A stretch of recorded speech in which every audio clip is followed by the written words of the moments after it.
Greetings, my name is Kerry and welcome back to my channel.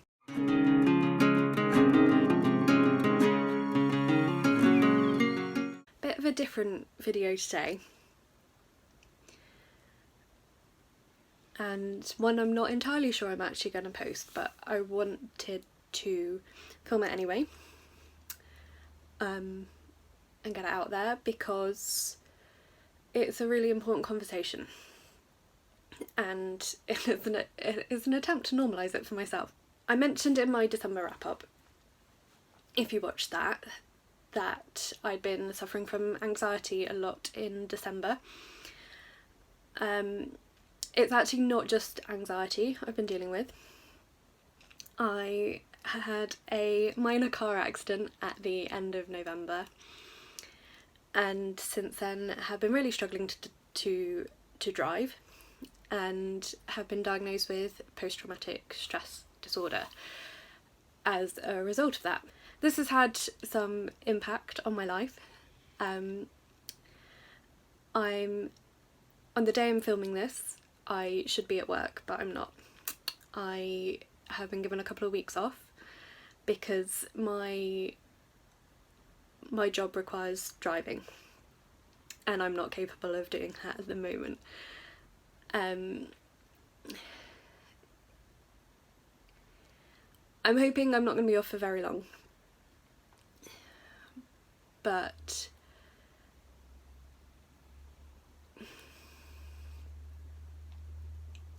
I have a lot that I need to work through.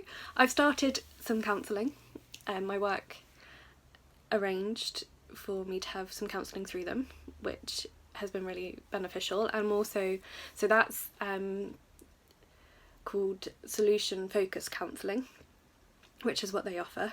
I'm also actually, through my doctor's surgery, on the waiting list for cognitive behavioural therapy, which, once I've gone through the solution focused counselling, I'll be able to make a decision whether I still want the CBT or not. I don't know yet, but I mean, what it means practically for me at the moment is that I have more free time to read because I'm not at work, and that is one way that I have been coping, because reading is escapism and it helps me to think less about what frightens me, which is other drivers. So there's that. It also means that I am managing still to, at the moment, to film and to upload, edit and all of that, but that's when motivation allows me. Which is one of the reasons I don't want to be off work for very long, because my energy levels have dropped a lot in the week that I've been off so far. But keeping to my upload schedule is one of the ways I'm trying to keep some sense of normalcy in my life. So, but the reason why I wanted to film this was because I noticed when I was editing my November and December wrap-ups, so I filmed those after my first week back at work. So I went back to work for a week in January and was trying to pretend that everything was fine, and by the weekend after that I was realising that everything was not fine and that I needed some space and some time to work through my issues. And I mean, maybe to you lovely viewers, you maybe won't notice anything, but when I was editing those videos I just thought that I looked really flat in them, that I didn't have my usual joy or energy, didn't have my sparkle, I didn't feel like myself. And some days at the moment I don't feel like myself, and some days like today I feel more like myself. So that was one reason that in case anyone had noticed that and was worrying about me, that yeah, there is stuff going on. I have some issues that I'm working through. The other reason is, I mentioned at the top of the video, to normalise this for myself. And that's a deal I made with myself after my diagnosis, was that, or particularly, well, not necessarily after the diagnosis, after that first week. So the realisation came when on the Sunday of that weekend. So I filmed my videos on the Saturday. On the Sunday, again trying to pretend that everything was fine, I went to my church and someone cut me up on a roundabout on the way there. So I am still driving, just not enjoying it. And someone cut me up on a roundabout and I freaked out. And by the time I got to church, I was really shaken. And one of my friends saw me and asked me how I was, and I just started crying. So I talked to her for a bit, calmed myself down, went in, sat at the back of the church, and then another friend came over and asked me how was I doing, and I started crying again. And this happened 5 times, 5 different people I cried on, and that made me realise that I was not okay. I was still not okay. And the car accident I had was really minor. So people told me, oh, you just need to get your confidence back and it'll be a couple of days, couple of weeks maybe, and you'll feel fine driving again. And when a month had gone by and I still wasn't fine, that was when I had the diagnosis of PTSD.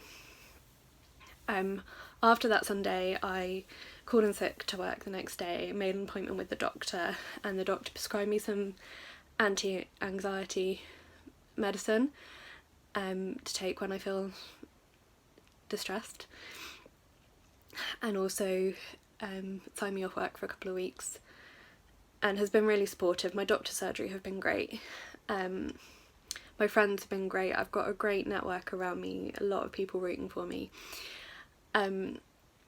But anyway, the policy I made with myself on that Sunday when I realised that I was not okay was that I didn't want to try and hide my condition anymore, because that's part of what I had been struggling with during the week that I was back at work, was pretending everything was fine when it wasn't. And that was an extra level of energy that I was requiring myself to use that I shouldn't have been. And so now my policy is, actually, I'm going to be open, I'm going to be honest about it, because lots of people deal with mental illness. The nature of the work that I do with young people involves a lot of talk about mental illness. And I don't think this makes me a weaker person. In a lot of ways it makes me a stronger person. When I spoke to one of the team that have been organising the CBT, they were surprised that I'd said I'd still been managing to drive,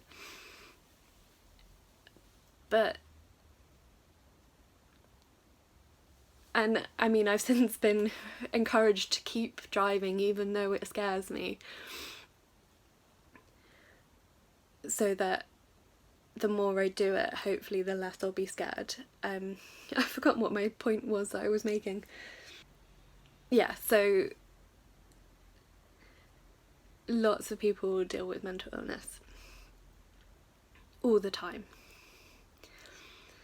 And the sad fact is, a lot of people that don't deal with mental illness don't understand it. I don't want it to be a taboo subject in my life. And because people don't understand it, it makes me want to be more honest about what I've been going through, so that other people feel it's okay to talk about it, both with me and what I'm going through. And so long as they do that kindly and with wanting to understand, then that's great. But also, in case other people are suffering in silence and don't know how to talk about it, I want to be an advocate for them. So that's all I'm saying for this video. I'm I'm not sure how much I'm gonna edit it. I might just keep it quite straightforward, and I'm gonna push myself to share it, because otherwise what was the point of filming it and all the stuff I just said. So the long and the short of it is I have anxiety and I have post-traumatic stress disorder, but I'm okay, or rather I'm learning to be okay again. So yeah, so that's all I wanted to say for this video. So thank you so much for watching, and I will talk to you again soon. Bye.